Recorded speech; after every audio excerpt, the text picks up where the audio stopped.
Kemudian yang saya cukup sesalkan lagi soal Honda merespon kasus atau skandal ya.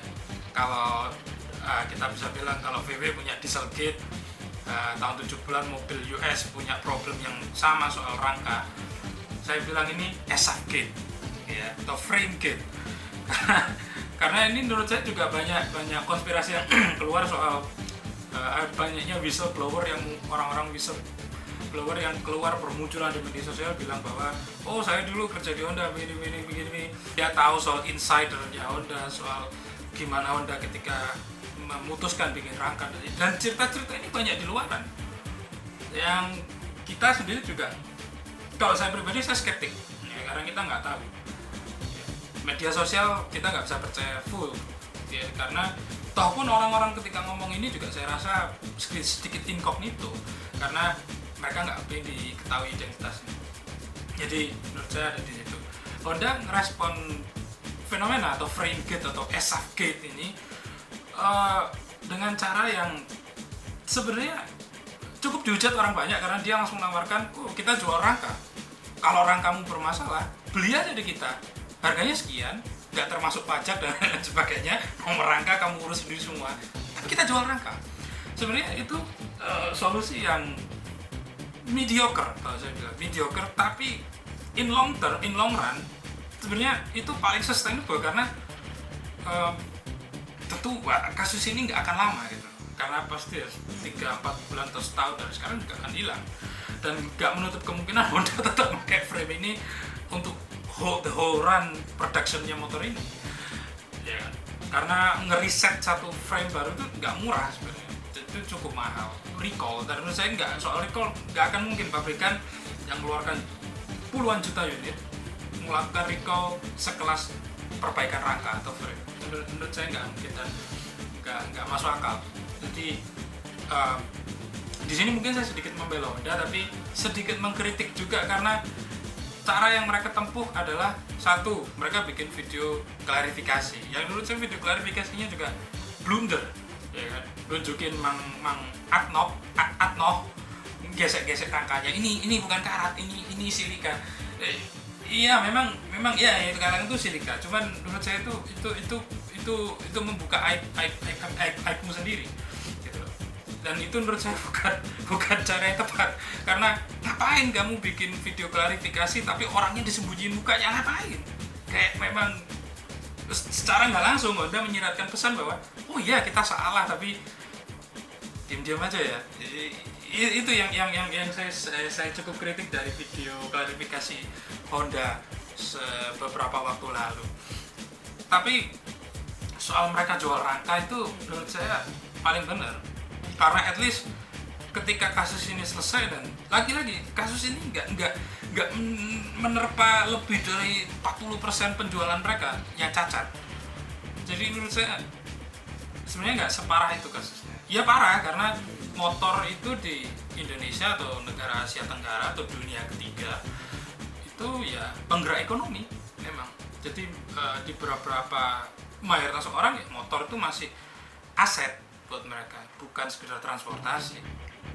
Nah, menurut saya banyak perusahaan otomotif di Indonesia tidak pintar dalam merespon kasus-kasus seperti ini. Harusnya Honda sebagai pabrikan motor yang sudah lama di Indonesia cukup belajar ya dari PR, marketing, dan mereka harusnya belajar dari kasus-kasus di luar negeri. Kalau saya mau bilang, saya pingin banget bahas soal Malaise era di US tahun 70-an, fuel crisis, oil crisis, dan lain sebagainya. Ya, US diblok dari OPEC, jadi presidennya mereka habis, dan lain sebagainya.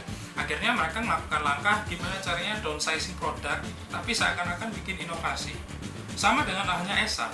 Ya, mungkin teman-teman ekonomi bisa jelaskan ke saya soal ini, karena sepaham saya industri otomotif selain dealer, industri atau pabriknya, manufakturnya itu nggak punya profit yang cukup besar atau margin yang besar dari produk yang mereka keluarkan.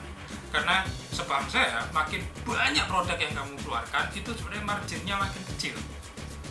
Untuk menutup kerugian yang kamu keluarkan, kamu harus mengeluarkan produk yang sangat banyak, ya.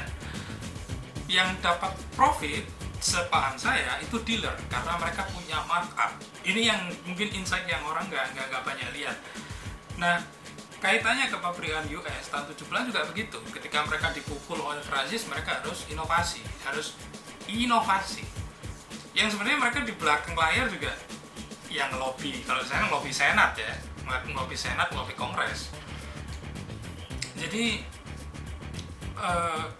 kayak mobil-mobil di US tahun 70-an, Ford Pinto dan lain sebagainya, produk-produk US itu banyak yang terkenal mobilnya berkarat, kropos, atau mobil British Leyland, kropos dan lain sebagainya. Sama kasusnya karena mereka nge-cut biaya, tapi mereka di satu sisi mereka mengeluarkan produk yang sangat masif, yang banyak jumlahnya.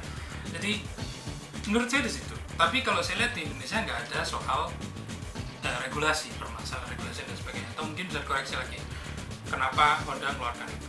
Tapi jelas inti dari permasalahan ESAF adalah cutting cost. Mereka mau ngejar cutting cost. Mereka punya inovasi, oke, kita bikin, ini spekulasi saya, kita bikin rangka aja dari box, kita cutting cost, ini sudah cutting cost, kita cutting cost lagi, materialnya kita bikin lebih tipis. Ini bocoran-bocoran yang keluar di media sosial, saya nggak begitu percaya. Cuma karena lagi kita nggak bisa percaya semua apa yang di media sosial, termasuk saya, ya. Jadi jangan gampang percaya sama omongan saya. Honda harusnya, atau pabrikan otomotif di Indonesia maupun mobil maupun motor harusnya banyak belajar dari kasus-kasus ini. Melainkan mereka banyak yang langsung pakai ini omongan yang keluar di media sosial bahwa mereka pakai akun-akun, mereka bayar influencer. Itu sebenarnya respon standar, tapi menurut saya PR Honda apa ya, kalau saya nggak susah cari bahasa Indonesia, tapi bahasa Inggrisnya mungkin this time they cannot get away with it, ya. Jadi kasus ESAF itu sesuatu yang PR Honda nggak akan bisa take for granted lagi, karena kita tahu pabrik-pabrik besar di Indonesia itu karena tahu barang mereka laku, mereka seakan-akan bodoh amat dengan customer mereka. Yang sesuatu yang kita nggak pernah lihat di katakan Kawasaki ketika mereka punya produk yang bermasalah, mereka langsung lagi-lagi itu teknik marketing namanya, tetap teknik marketing. Yang saya sesalkan di Honda nggak belajar cukup banyak dari apa yang mereka lakukan, termasuk yang saya cukup tertarik adalah ada soal apa sales talk untuk rangka ESAF dan tulisannya private and confidential. Saya nggak ngerti kenapa ada orang yang ingin bocorin ini, gitu. Yang lagi-lagi kalau kita balik ke awal, kalau ini bermasalah mulai 2018, kenapa baru bermasalah sekarang? Baik, itu kenapa saya sedikit ingin membela pabrikan satuan ini, karena tapi ya tetap balik lagi, beberapa tahun lalu mereka juga kartel kan sama Yamaha. Jadi ya. Sales talk, apakah rangka Honda benar gampang patah? Jawaban, kami pastikan yang diterima konsumen lulus uji kualitas ketat, bla bla bla, tidak perlu khawatir. Saya nggak pernah nggak nemu lagi foto ini yang kualitasnya lebih bagus, jadi mungkin tetap saya tampilin, tapi mungkin agak ngeblur, atau mungkin nggak akan saya tunjukin karena mungkin confidential dan saya takut dituntut sama Honda. Cuman saya sebutin beberapa. Kenapa rangkon bisa patah dan berkerak? Jawaban yang mereka anjurkan ke sales-sales adalah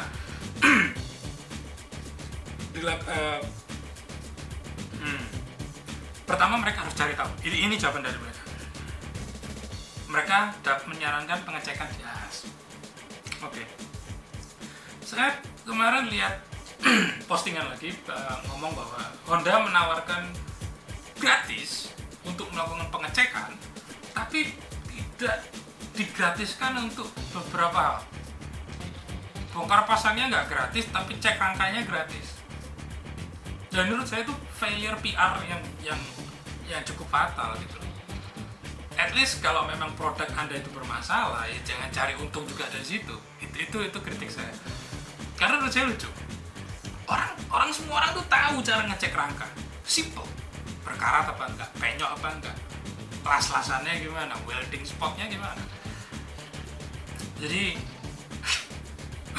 biaya bongkar pasang dibebankan ke konsumen, ke user, tapi